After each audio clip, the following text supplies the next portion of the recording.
So the next thing I want to talk about is cantor tracks. Of course, you know, growing up as in the diocese with a mother who's also an organist, I grew up with cantor tracks from a very young age. I remember hearing my mom down in the basement with our keyboard with a little cassette recorder saying, "This is the alto track for The Holly and the Ivy." I mean, she was making cantor track cassette tapes, and I always remember that, hearing that, because we weren't allowed to make a lot of noise at the time as kids. So I will distinctly remember that, and I know it's a workload. It really is to make cantor tracks or choir tracks, but it is something that, at least for me, for a non-paid volunteer choir, it really has helped us to increase our repertoire and not just do two-part songs. And it reduces the time that you have to teach. Yeah, it really does. Or have extra rehearsals. Yes, it does. Yes. It really does. So that we can work on the meat of things in our rehearsals. We're not just constantly going over parts. We still spot check, but you know, it's not something that we do 24/7. So when I started making cantor tracks, my technology was as low budget as maybe what my mom had when she just had a cassette player. I didn't have a fancy keyboard. I didn't have a fancy microphone, not even like the one that you see right here, right now. But I truly just had just my computer. And this is a MacBook Air. Okay, it's not anything really big. But you really can use any simple computer. If you really are quick and dirty, low budget, need to get this done. You know what, even more quick and dirty, if you were really in a pinch, you can use your iPhone in the Voice-Memos App and make a quick, easy recording. I mean, it's not, you know, it won't be on a chart topper for quality of audio anytime soon, but it's something that your cantors and your choir can get very quickly. So when I started making cantor tracks, I went over to actually the church, my church next door, and used the keyboard that we have in the back. It's an electronic keyboard. It does not, it's easier to record than the pianos that I have in my office and in the church itself, because those are real acoustic pianos and they make a hollow sound whenever I record. They're very reverberant whenever I record, so they're harder to record. So I do use just an electronic keyboard. I didn't use any interface or output whenever I did. I just put my phone or computer next to it and just recorded. And my choir really never complained because, yes, I always told them that the audio quality wasn't super great, but I just did the best I could.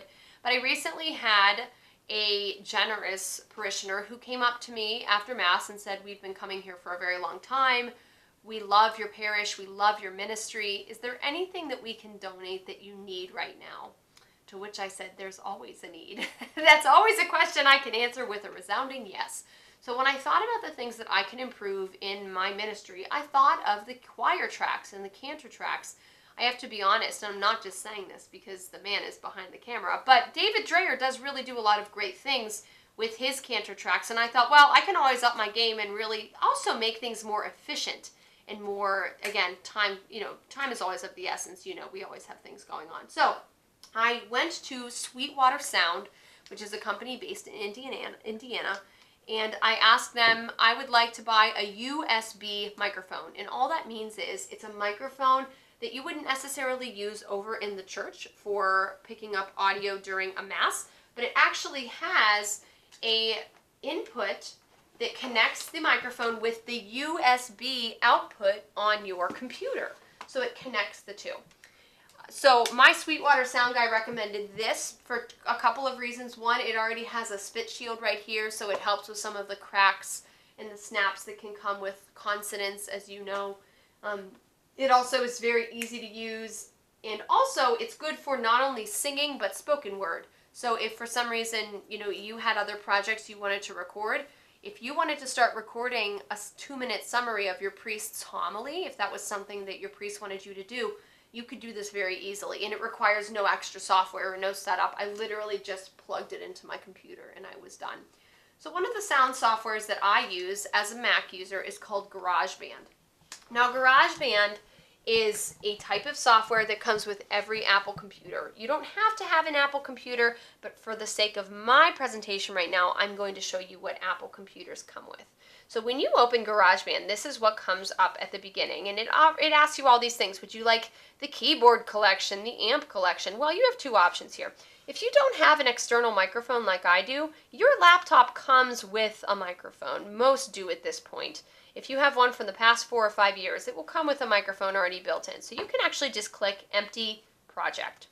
And then you hit choose, and then it comes pretty much empty.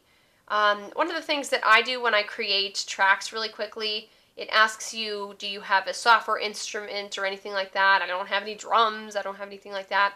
So I just choose record using a microphone. Now it says input right here. Now an input means the way that your computer is getting the sound. Okay, so we're actually just going to have it set as input 1. All you needed to know is, it says here my instrument is connected with Rode NT USB. That's my microphone. It wouldn't say that in your scenario. But the input would be your natural laptop microphone, and the output would be the speakers. So it gets sound in from the microphone on your laptop, and then the output comes from your speakers. So you would record using a microphone or line input, i.e. just use the laptop speaker and mic that you already have built into your laptop, unless you already have something. So as you can see here, I don't know if you can see, but there's kind of like a green line bouncing up and down. That's actually the audio that the microphone is picking up right now. All I really do is right away I turn off the metronome and the counting that counts you into a recording, because who needs that? I don't know why that's a factory setting. But all I do is I hit the record button, and right now I always do one test, because let's be honest, whenever we start a choir or cantor track, that would be the moment that something gets stuck in our throats. So I always do a quick little test to make sure that it's okay. I hit the space button to stop, and then I go and listen to it again. I'm not going to right now, but I can see here that it's not that loud, to be honest. This is an indicator of how loud or how soft your input is. And if it's not enough, then you can increase the decibel level by doing this, which also you have to be careful of because it could create distortion. Or if it's too much, you could also reduce the decibel level a little bit. Now you have a gain also on the microphone too, correct? I do. Yeah, I do. Yes, and that gain on this microphone you can control here. So you can control how much gain is coming in from the microphone. So again, you kind of got to play a little bit, but really once you find it, you can just sit down, and I honestly don't do this all the time. I sit down and make cantor tracks and choir tracks once, probably every other month, and at the beginning of choir season, it does take a while. It's probably a good 2-hour chunk, but it's once, and then they're all done. So you have a couple of options in terms of recording. Right now at this point, I record audio, singing, and playing at the same time. David's probably going to talk with you a little bit about how he will make multi-layer tracks to make things even quicker and more efficient. But right now, all that I'm doing, because I have this new shiny microphone, is really just singing and playing at the same time. But that could easily change very soon. So really, but I hope you get the idea that this does not have to take a lot of your time, because, by the way, once you make a cantor track or a choir track, you can save it on your computer, and you don't have to start from square one next year. If you do any repertoire that you previously did, the files are already there. So it is the first year that takes the longest, but then you can just pull from previous years. But I hope you get the idea that this, while there is a little bit of a creative, start where you have to kind of take a little bit of time to learn your technology, whatever your technology entails, it doesn't have to be this incredible mountain that you have to do. And actually, you may find that your participation will increase. I know that mine did, especially whenever I say to them, I took this time to make these tracks, and I really appreciate you listening to them. That simple little bit of validation or encouragement to listen is really all that I've needed so far. So I hope that gives you a little bit of idea of how I start my cantor and choir tracks and how I get them done. And how do you get these out to your cantors? Do you email them? Do you use Dropbox as well? Right, so I use Dropbox, and I send them a link to the audio file, and here's why. If you ever send an audio file in an email, it can get very large file size on an email, and it kind of drags it down, especially if you're sending multiple tracks. That email can get really bogged down, and it may not be able to send. So it's just easier on everyone's part if you just send, what I do is I send Dropbox links. So I will put it in my Dropbox in a file that's called cantor tracks, and then I will either send them that individual link, or quite often I will share that entire file with all of my cantors, so that if they have Dropbox on their phone, it's automatically on their phone as well, because I've granted them access to that file.